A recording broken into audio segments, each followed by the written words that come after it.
بادشاہ کا موڈ اچھا تھا۔ وہ نوجوان وزیر کی طرف مڑا اور مسکرا کر پوچھا، تمہاری زندگی کی سب سے بڑی خواہش کیا ہے؟ وزیر شرما گیا۔ اس نے منہ نیچے کر لیا۔ بادشاہ نے قہقہہ لگایا اور بولا، تم گھبراؤ مت، بس اپنی زندگی کی سب سے بڑی خواہش بتاؤ۔ وزیر گھٹنوں پر جھکا اور عاجزی سے بولا، حضور آپ دنیا کی خوبصورت ترین سلطنت کے مالک ہیں۔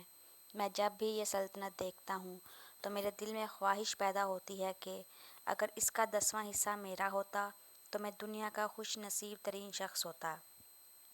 وزیر خاموش ہو گیا۔ بادشاہ نے قہقہہ لگایا اور بولا، میں اگر تمہیں اپنی آدھی سلطنت دے دوں تو؟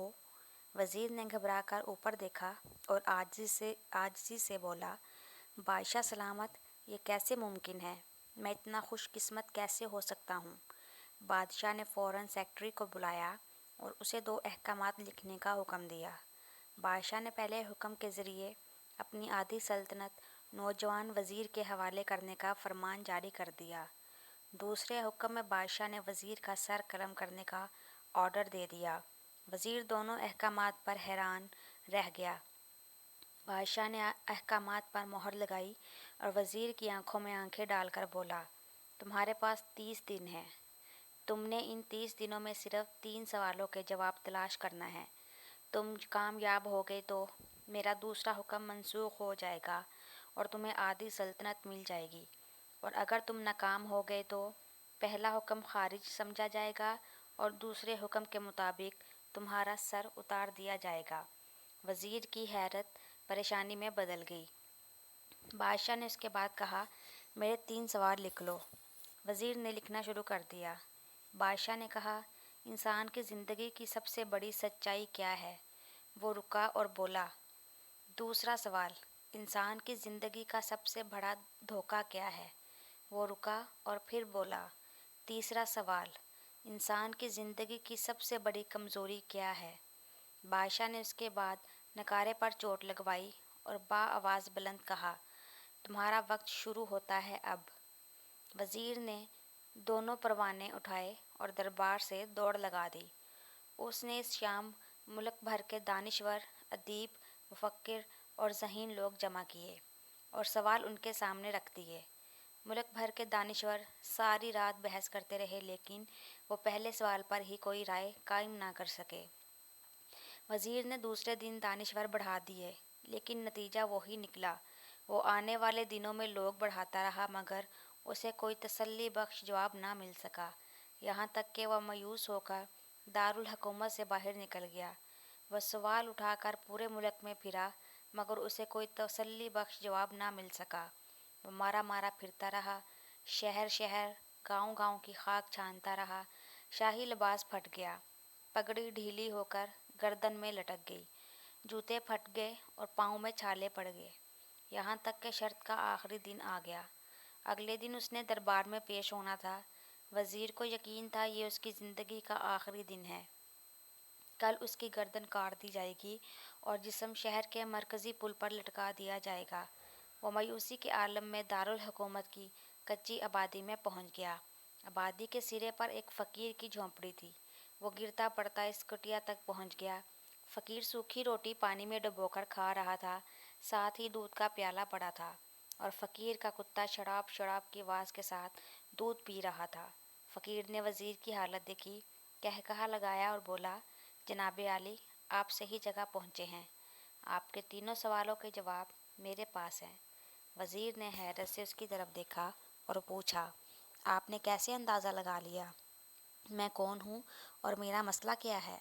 فقیر نے سوکھی روٹی کے ٹکڑے چھابے میں رکھے، مسکرایا، اپنا بوریا اٹھایا اور وزیر سے کہا، یہ دیکھیے، آپ کو بات سمجھ آ جائے گی۔ وزیر نے جھک کر دیکھا، بوریے کے نیچے شاہی خلعت بچھی تھی۔ یہ وہ لباس تھا جو بادشاہ اپنے قریب ترین وزراء کو عنایت کرتا تھا۔ فقیر نے کہا، جناب عالی، میں بھی اس سلطنت کا وزیر ہوتا تھا۔ میں نے بھی ایک بار آپ کی طرح بادشاہ سے شرط لگانے کی غلطی کر لی تھی، نتیجہ آپ خود دیکھ لیجئے۔ فقیر نے اس کے بعد سوکھی روٹی کا ٹکڑا اٹھایا اور دوبارہ پانی میں ڈبو کر کھانے لگا۔ وزیر نے دکھی دل سے پوچھا، کیا آپ بھی جواب تلاش نہیں کر سکے تھے؟ فقیر نے کہا لگایا اور جواب دیا، میرا کیس آپ سے مختلف تھا، میں نے جواب ڈھونڈ لیے تھے، میں نے بادشاہ کو جواب بتائے، آدھی سلطنت کا پروانہ پھاڑا، بادشاہ کو سلام کیا اور اس کٹیا میں آ کر بیٹھ گیا۔ میں اور میرا کتا دونوں مطمئن زندگی گزار رہے ہیں۔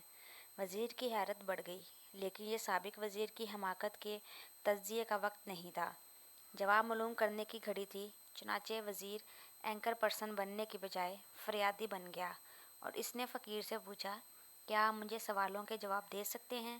فقیر نے ہاں میں گردن ہلا کر جواب دیا، میں پہلے 2 سوالوں کا جواب مفت دوں گا، لیکن تیسرے جواب کے لیے تمہیں قیمت ادا کرنا ہوگی۔ وزیر کے پاس شرط ماننے کے سوا کوئی آپشن نہیں تھا، اس نے فوراً ہاں میں گردن ہلا دی۔ فقیر بولا، دنیا کی سب سے بڑی سچائی موت ہے، انسان کوئی بھی ہو، کچھ بھی ہو، وہ اس سچائی سے نہیں بچ سکتا۔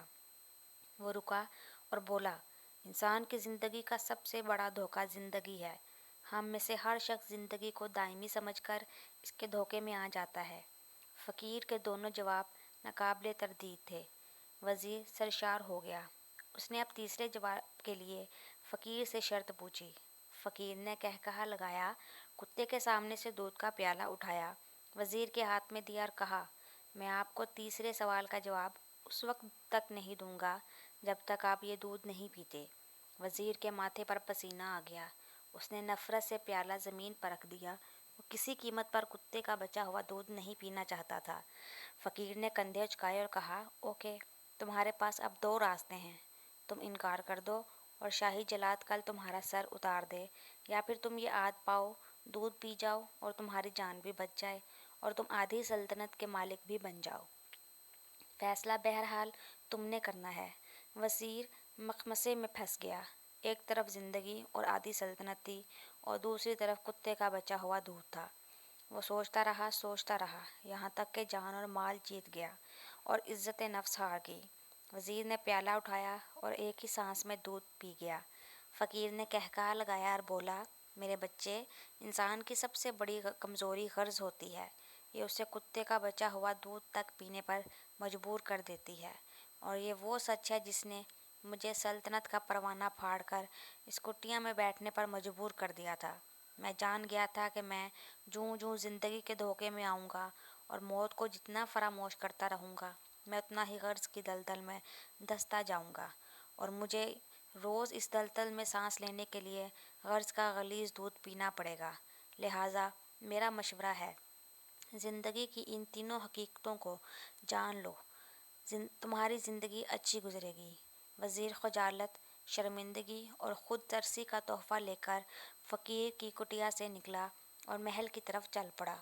وہ جوں محل کے قریب پہنچ رہا تھا، اس کے احساس شرمندگی میں اضافہ ہو رہا تھا، اس کے اندر ذلت کا احساس بڑھ رہا تھا۔ وہ اس احساس کے ساتھ محل کے دروازے پر پہنچا، اس کے سینے میں خوفناک ٹیس اٹھی، وہ گھوڑے سے گرا، لمبی ہچکی لی اور اس کی روح قفس انصری سے پرواز کر گئی۔ ہمیں کسی دن کسی ٹھنڈی جگہ پر بیٹھ کر زندگی کے ان بنیادی سوالوں پر ضرور غور کرنا چاہیے۔ ہمیں یہ سوچنا چاہیے، ہم لوگ کہیں زندگی کے دھوکے میں آ کر غرض کے پیچھے تو نہیں بھاگ رہے، ہم لوگ کہیں موت کو فراموش تو نہیں کر بیٹھے، ہم کہیں اس کہانی کے وزیر تو نہیں بن گئے۔ مجھے یقین ہے، ہم لوگوں نے جس دن یہ سوچ لیا، اس دن ہم غرض کے ان غلیظ پیالوں سے بالاتر ہو جائیں گے۔